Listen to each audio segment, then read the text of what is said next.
Marias, Joanas, Anas, Paulas, Brunas, Claras, Júlias, Alices, Antônias, Terezas, Dandaras, Sofias, Marinas, Luísas, Helenas, Luanas, Marcos, Mirelas, Jasaras, Floras, Politeia Podcast, protagonismo feminino.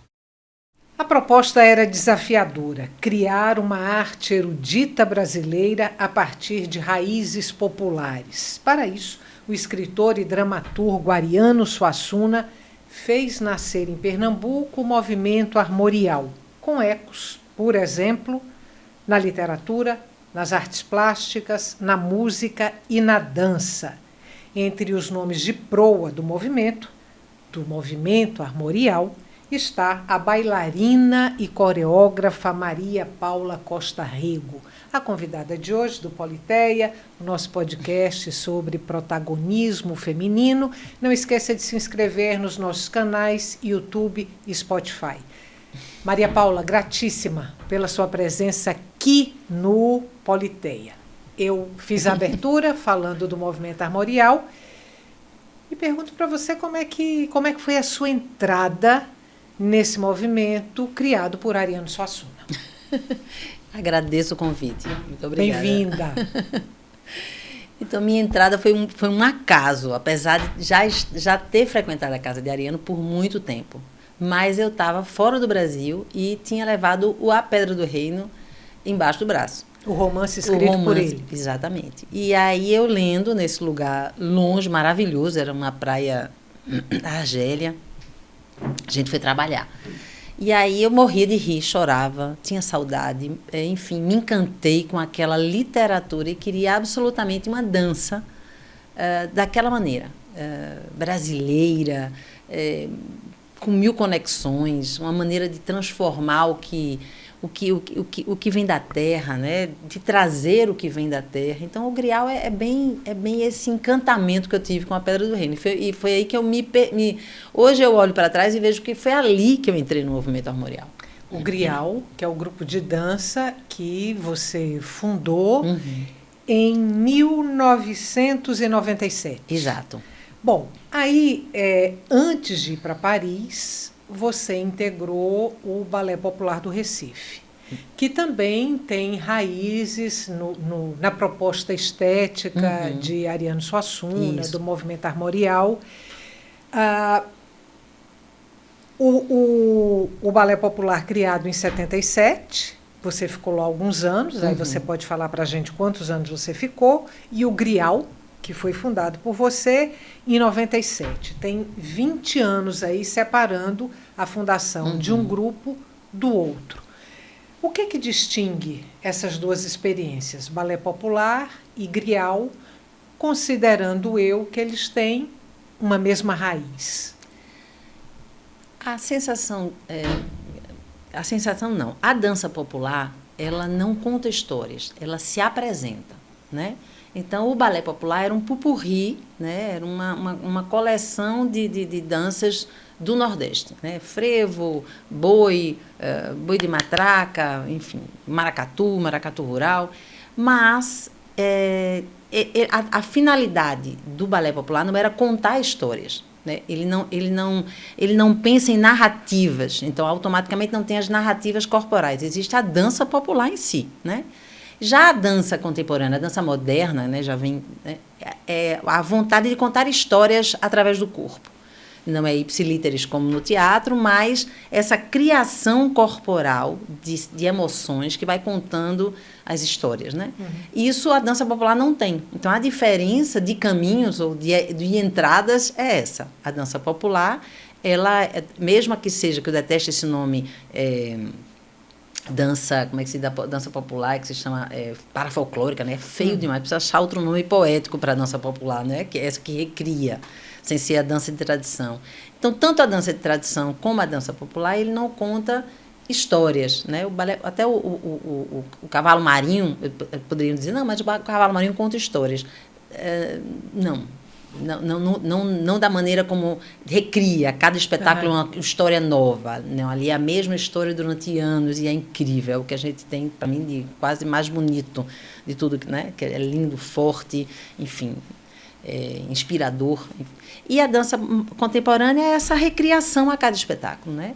Então... E essa narrativa, essa possibilidade, capacidade narrativa que você traz para o grial. Isso, exatamente. Eu adoro contar histórias e é nele que eu faço, né? que eu me exercito. Agora, antes da gente continuar, e antes da gente falar mais sobre você e sobre o grial, eu queria trazer um ponto aqui que me chamou a atenção e que tem a ver com o movimento armorial. Uhum. Que foi o movimento uma proposta, né, que te jogou para a criação do grial e um trabalho que você faz até hoje. Quando a gente vai lá pesquisar o movimento armorial, e eu falei que você era um nome de proa do movimento armorial, quando você pega esses nomes de proa, há uma prevalência de nomes masculinos, por exemplo.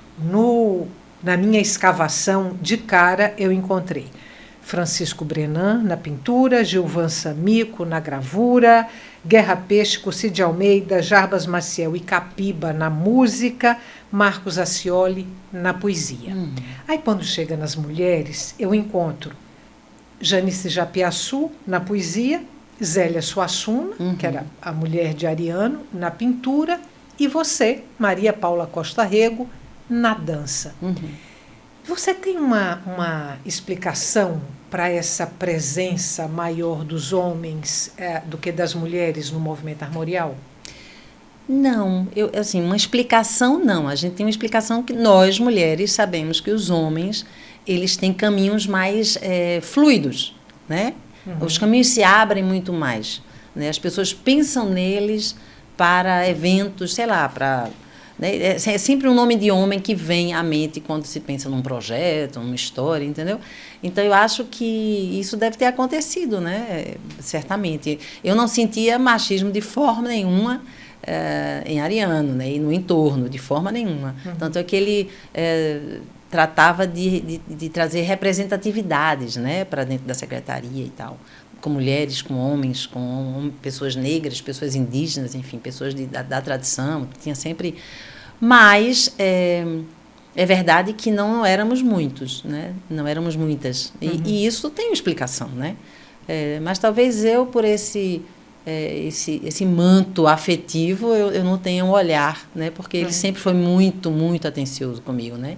Então, eu não acredito, eu não vejo nada. Eu acredito que sejam esses caminhos fluidos mesmo, que nós estamos num universo machista, né? Então, nós estamos. Quando eu falo nisso, as pessoas acham que é tititi, mas é isso. Os exemplos nos mostram que as mulheres, por mais que elas façam, eu acho que tem uma hora que a gente faz tanto que a gente é vista, certo? Mas a labuta, o caminho até isso é bem pesado. Assim. Você e Ariano trocavam figurinhas sobre o grial? Muito, muito. No início, quase sempre. Primeiro porque a gente foi criado no Teatro Arraial, né? A gente fez a demanda do grial dançado era no Arraial. E o prazer dele era de descer de vez em quando para ver a gente dançando. E nisso a gente discutia, conversava, né? A gente fazia os protótipos do figurino, os protótipos do cenário, e a gente conversava muito. Depois teve um espetáculo que não foi longe, foi no Sítio da Trindade. Foi quando eu entrei no Sítio da Trindade, lá passei acho que 7 anos, fazendo criações no Sítio da Trindade. E aí, nessa segunda, foi com Romero Andrade Lima. Então, eu só convidei-o para ver no final. Mas, mesmo assim, ele vamos conversar lá em casa. Então, a gente entrava no quarto, era o ritual. Entrava no quarto, ele estava com aquela televisão imensa na frente dele e deitava na cama, a gente ficava na beira da cama e a gente conversava muito sobre as peças. E assim foi até... Eu acho que até... Foi rareando as conversas, porque depois ele virou secretário, e aí do secretário ele não tinha tempo, né? E eu ficava muito cheia de dedo para que ele perdesse esse tempo comigo, realmente. Mas a gente chegou a conversar, e teve uma hora no Terra, que eu levei o Terra para mostrar para ele, que foi uma das minhas últimas peças com ele vivo. Um espetáculo premiado, diga-se. Isso. Depois você fala sobre o prêmio. E ele chegou para mim e disse: Maria, você não precisa trazer para eu dar minha... Como é que se diz? Como do... Se grampeia, mas se minha bate... chancela. Chancela. Você não precisa da minha chancela. Você é uma coreógrafa armorial. E eu digo, mas a Ariana, eu não trago para isso. Não, ele fez, você traz para isso sim, não precisa mais não. E o Prêmio de Terra, que foi um espetáculo, inclusive, com vida longa. Isso. Você percorreu, acho que 17 cidades com ele. Isso. Teve vida longa e muito bem sucedida. Foi uma surpresa, né? Porque eu tinha um grupo de 8 pessoas, o Terra nós éramos 17, Terra não, na barca, Travessia nós éramos 9, aí de repente barca, a Terra com um solo, né? Então foi muito... eu suspendi o grupo por questões internas, né? Mas daí a gente está trabalhando com os mesmos também, assim, questões internas mesmo. Acho que falta de subvenção, uma coisa muito difícil, né? E eu disse, gente, eu não aguento mais não, vamos dar uma suspendida para a gente, né, ver o que vai acontecer. E realmente foi uma suspensão que durou 5 anos. Então, no Terra, para mim foi uma surpresa. Não que eu não achasse que merecesse, é porque a gente estreou em São Paulo, né? Foi a nossa primeira, a gente fez 4 apresentações e de lá, não deu um mês, a gente ganhou a PCA. Então, para mim, foi uma surpresa. Eu que é a Associação Paulista de Críticos de Arte. Exato. Aí, chegou um dia que o Grial fez 25 anos. Isso. Completou 25 anos de trajetória. E, para marcar a data, você organizou esse livro aqui, Poeira, Sagrado e Festa, 25 anos, do grupo Grial. Eu queria que você falasse um pouquinho sobre o que está registrado aqui, o que é que significa esse livro para você, porque é uma radiografia, né? De uma vida inteira, são 25 anos de trabalho no Grial. É uma pesquisa de movimento. É raro você ter hoje no Brasil um grupo que pesquisa o movimento durante anos. Então, o nosso era um movimento onde as tradições e a contemporaneidade estivessem juntas nesse traçado, né, nessa criação de um espetáculo. E aí a gente vem de 97 até hoje, né? Porque isso aí tem as 3... Eu costumo dizer que o Grial teve 3 fases e nós estamos na 4ª. Você menciona isso aqui no livro. Exatamente. E essas 3 fases eu fico encantada com elas, porque assim, é de uma força e sem nenhuma subvenção, né? Então, era de edital em edital, tinha seus espaços sem subvenção, e a gente acreditava, e acredita ainda, mas assim, hoje essa bolha, que eu chamo de... Era uma bolha, né? Era uma bandeira e a gente seguiu. A gente só seguiu, a gente só criava. Era uma loucura, assim, de lindo, né? Era de uma força. Quando eu vejo essas fotos, as fotos não são diferentes do que você vê. Entendeu? Eu fico impressionada. Gente, a gente fez isso aqui mesmo. Você falou aí num trabalho sem subvenção, Sim. né? Um trabalho de guerrilha. Sim. Quanto tem de teimosia para você ter conseguido trazer o Grial até aqui? Teimosia, ideia fixa, né? Eu vivia numa bolha. Eu até estou querendo entrar de novo. Porque as coisas não estão fáceis ainda, mas eu acho que tem de tudo isso. A ideia fixa, teimosia, paixão, né? E a gente teve um contexto muito interessante, porque tem Ariano como norte, né? E a gente ia lá tentando representar o que ele tinha na teoria, mas tinha também a minha mãe, né? Que é a Olga Lustosa Costa Rego, e que era uma psiquiatra maravilhosa, que tinha uma casa disponível e tinha um coração disponível, óbvio, né? Então, mamãe, ela entendia a confusão que era a minha vida e disponibilizava aquela paz, né? Ela fez uma sala lá atrás. Filha, eu fiz uma sala para guardar minhas... Porque a mamãe adorava adorava coisas velhas. Ela guardava absolutamente tudo. Ela vinha do Piauí, ela vinha com bruaca, com coité, com não sei o quê. Ela vinha com tudo. Então, ela guardava onde? Nesse quarto. Quando ela me viu criando o Grial, ela disse, bom, vamos fazer sua sala, vamos distribuir isso tudo na casa e você fica com essa sala. E foi isso que deu esteio ao Grial, esse seio de acolhimento, entendeu? E era isso, assim, a gente almoçava lá quando tinha que almoçar, ia para todos os horários, nós estávamos ensaiando, passava pelo terraço, ela, boa tarde, boa noite, bom dia, ainda estão trabalhando. Entendeu? Então, assim, foi maravilhoso, fora as condições psicológicas e financeiras, às vezes, muitas vezes, entendeu? Então, assim, não tudo, mas algumas coisas que davam a gente uma possibilidade de olhar para frente, entendeu? Maria Paula, quantos espetáculos ou quantas peças coreográficas você criou ao longo desses 25 anos à frente do Grial? 13 peças. E vem coisa nova por aí? Vem coisa nova. Eu tive vontade de recriar uma delas, que é Uma Mulher Vestida de Sol. Texto de Ariano. Texto de Ariano. Que começou na primeira fase, em 2002. Eu comecei com Ariano, mas eu despenquei para Romeu e Julieta. Tanto é que a peça se chama Uma Mulher Vestida de Sol, Romeu e Julieta. E aí, quando eu estudei, sabe, qual é a peça que eu quero recriar, né? Retomar, porque o retomar é difícil, porque você não tem nada, você tem que ter um vídeo para mostrar nos editais. Eu disse, vou remontar Uma Mulher Vestida de Sol, desta vez Uma Mulher Vestida de Sol mesmo, só ele. Então está sendo maravilhoso. Ou seja, só Ariano sem Shakespeare. Só Ariano sem Shakespeare. Então está sendo maravilhoso, maravilhoso. Assim, a gente se diverte muito com muito menos gente, né? Porque a gente está com uma equipe de 2 bailarinos antigos, uma menina nova, Bruna, que ela tem uma especificidade que nos leva a um outro lugar, que ela é uma bailarina deficiente física ou deficiente visual, e ela mesma se diz cega. Então, pelo respeito a ela, eu digo aqui que ela é uma bailarina cega, porque ela diz, eu sou uma bailarina cega.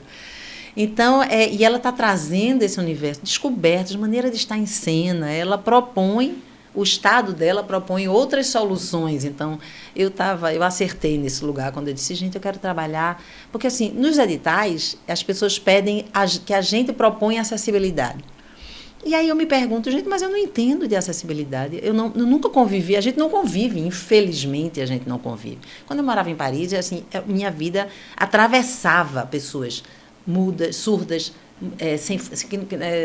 que não falavam, que não ouviam, que não viam, pessoas deficientes. Eu atravessava, porque eles estão na sociedade, eles participam, entendeu? Então, eles estão, enfim. E aqui a gente, né? E aí acessibilidade, como se a gente não sabe de fato o que é. Então, eu comecei nessa espécie, eu vou convidar uma bailarina com deficiência visual para poder eu entender. E depois eu propor acessibilidade. E foi exatamente isso. Foi assertivo completamente. Porque ela nos propõe, ela nos coloca no lugar. A gente percebe o quanto a gente tem falta de cuidado, né? O quanto o mundo poderia ser diferente, não porque está adaptado é porque ele poderia ser diferente mesmo, as disposições das coisas, entendeu? Enfim, e está sendo maravilhoso. E uma surpresa, que eu não vou contar agora, mas uma surpresa de São José do Egito, que está conosco, quase o contador da história. Tem data já de estreia, não? Tem, esse vai estrear também na Caixa Cultural. Agora, no final de maio. Maria Paula, você falou de espetáculos com elenco, né? Ali mais no início do Grial. Depois você falou do espetáculo Terra, Sim. Que é um espetáculo com você. Eu queria que você situasse a Maria Paula coreógrafa e a Maria Paula solista. Eu acho que ai, meu Deus, Estela, eu sempre fui solista. No balé popular era muito engraçado, porque quando todo mundo parava, eu ficava... eu ficava me mexendo. O povo tinha um braço, eu tinha outro, né? Porque o balé era muito solto, né? Ele não tinha um desenho, de fato, muito fechado. Ele tinha uma contagem, mas o desenho do corpo, então eu ia, era muito braço, eu era solista o tempo inteiro. Então, eu tenho isso muito forte. A minha formação é de improvisação. Então, Maria Helena Fuchs e Enila de Rezende, então, nessa formação, é uma busca comigo, era sempre foram 8 anos dançando comigo, entendeu? Então, é uma consciência do corpo, foi muito, até 8 anos dançando. Eu não tinha coreografia, eu não dançava com as pessoas, a gente dançava um conjunto, entendeu? Então, era muito tempo dançando comigo. Então, eu acho que daí só podia ser solista, né? Só podia sair uma solista. Então, me ocorreu aqui a Isadora Duncan, que é considerada uma bailarina e coreógrafa, sim, como você, considerada uma precursora da dança moderna, né? E eu lembro de ter lido certa vez ela dizendo, não sei se é no livro de memórias dela, uma autobiografia, eu não sei, e ela dizia que a mãe dela comia ostras frescas e tomava champanhe. E que, portanto, ela já nasceu dançando. Para você, como é que foi esse contato com a dança? Quer dizer, como é que a dança entra na sua vida? Como é que a dança entra em você? Em que momento você se descobre dançando? Eu era muito pequena. Acho que eu comecei dançando aos 8. Com Enila, né, na escola. Era uma escola montessoriana onde tudo tinha arte. Né? Então, eu fui me achando nessa escola e eu acho que eu fui eu sou uma pessoa muito extrovertida e, ao mesmo tempo, uma bolha. Eu vivo numa bolha, sempre fui. Enfim. E eu acho que a dança me faz sair dessa bolha. E eu acho que eu gostei dessa porta, dessa ponte. Eu falo refletindo com você agora. Eu disse, nossa, eu acho que é isso. E aí, nessa história, eu comecei muito pequena, 8 anos. Eu me lembro que com 10, 11, eu já estava dançando na Argentina, em São Paulo. As professoras tinham uma equipe de demonstração, e lá ia eu, toda pequenininha. Então, assim, muito rapidamente, eu de 2 aulas, eu pedi 3, eu pedi 4, e todos os dias a gente tinha aula de expressão corporal. E mamãe disse, não, eu acho que, né, os pais, os professores, deixa ela ir, porque é por aí. E aí, de lá, eu já saí meio que coreógrafa, fui para a escola de cursinho, né? Na época, o contato, e aí já virei coreógrafa, já coreografei minhas irmãs, as amigas das minhas irmãs, enfim. E aí entrei no balé popular, né? Agora, antes das suas especializações em dança e coreografia, porque você falou que foi para a Bahia estudar, sim, depois você foi para Paris. Sim. Antes dessas especializações, você estudou artes cênicas, fez teatro na Universidade Federal de Pernambuco, né? Licenciatura em artes cênicas. A escolha íntima e profunda foi pelo palco, o palco com todas as suas possibilidades, ou foi a dança propriamente? A dança. Jomar me chamava de minha Isadora. Olha aí. Minha Isadora Duncan. Minha Isadora Duncan. Porque ele fazia, você dança em qualquer lugar. Porque realmente, na época, eu fazia a abertura da vernissagem de Paulo Bruschi.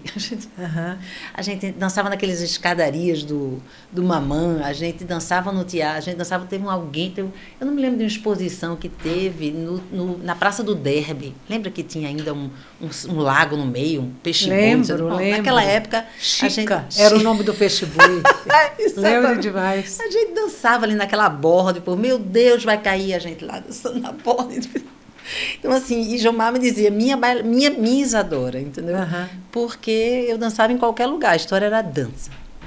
Agora, voltando um pouco para as raízes, né, aí do movimento armorial, a sua participação no Balé Popular do Recife, pegando esses folguedos populares todos, qual que te fala mais como corpo?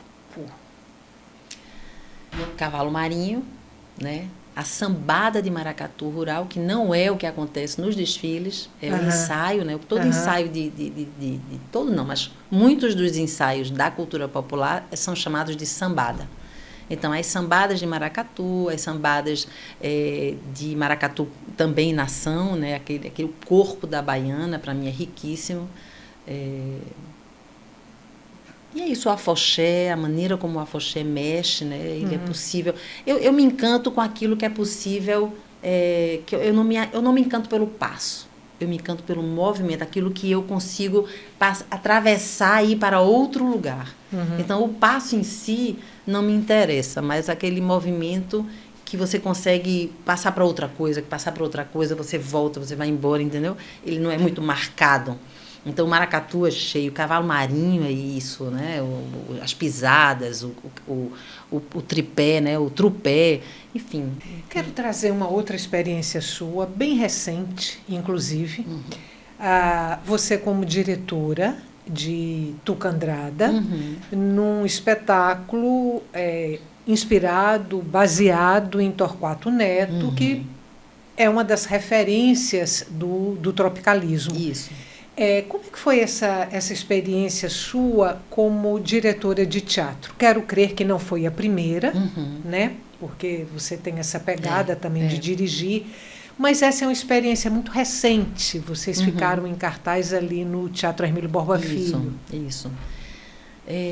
Nossa, Tuca, eu tenho uma dificuldade de pegar iniciante em todas as linguagens. Eu gosto de trabalhar com bailarino com experiência, com consciência de corpo, porque aí ele pode me dar, né? Porque eu não gosto de coreografar, eu gosto que a pessoa se coreografe e eu vou dirigindo.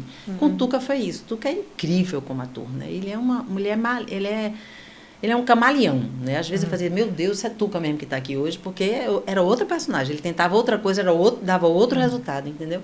Então, Tuca, ele é riquíssimo, ele é um dramaturgo, porque foi ele que escreveu a dramaturgia do texto.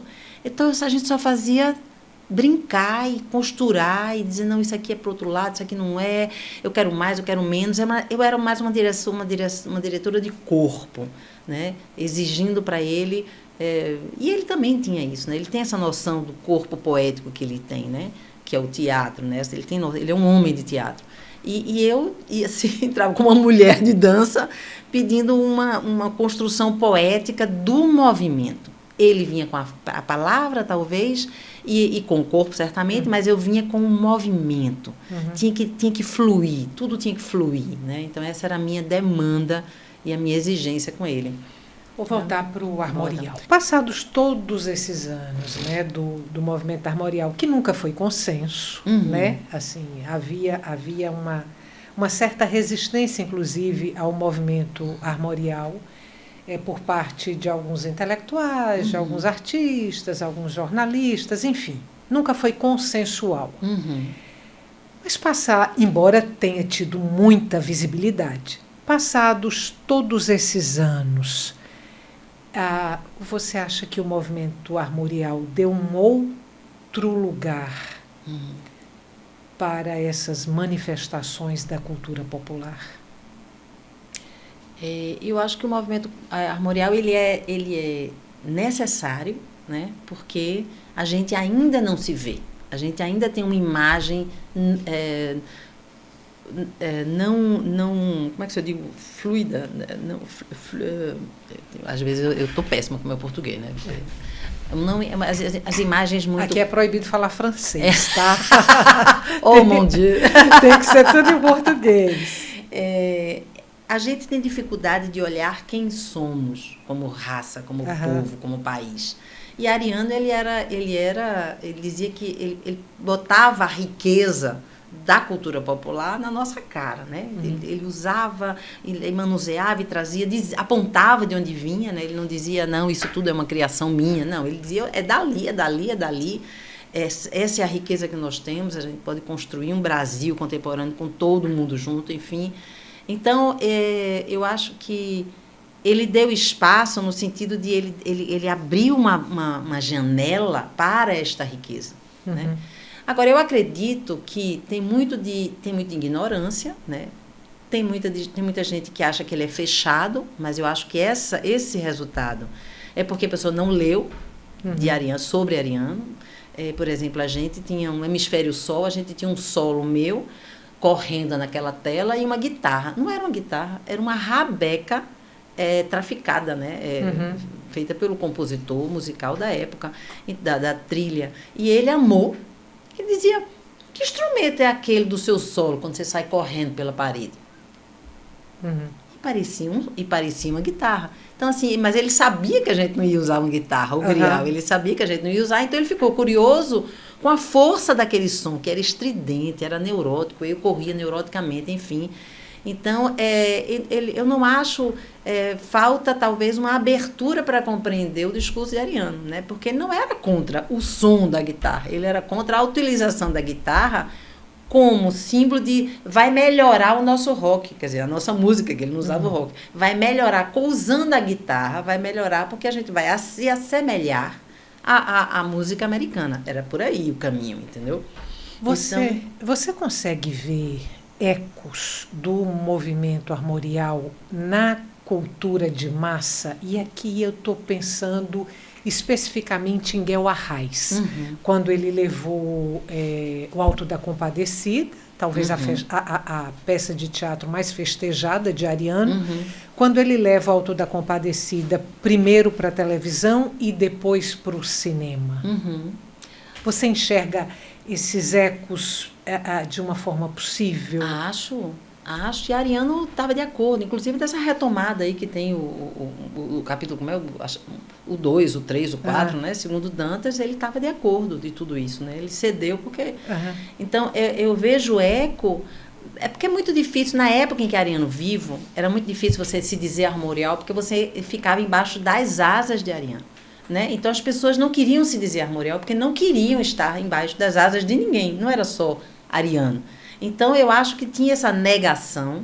Eu não sou armorial. Por exemplo, Ambrósio. Mas Ambrósio, ele é armorial completamente, entendeu? Todos aqueles da época, Cascabulho, enfim. Então, eu acho que... Mas existia a negação porque era necessário sobreviver enquanto artista independente e tal, e não um artista armorial. E talvez, certamente, a mídia, que é muito forte o nome de Ariano, iria colocar embaixo das asas do movimento armorial, isso é, de Ariano. Então, eles não queriam isso, entendeu? Então, eu acho que tem uma coisa da negação. O Francisco Brenan é um deles, né? É um artista muito forte, né? Então, até que perguntava para ele se ele era armorial, ele respondia, não, sou sexual.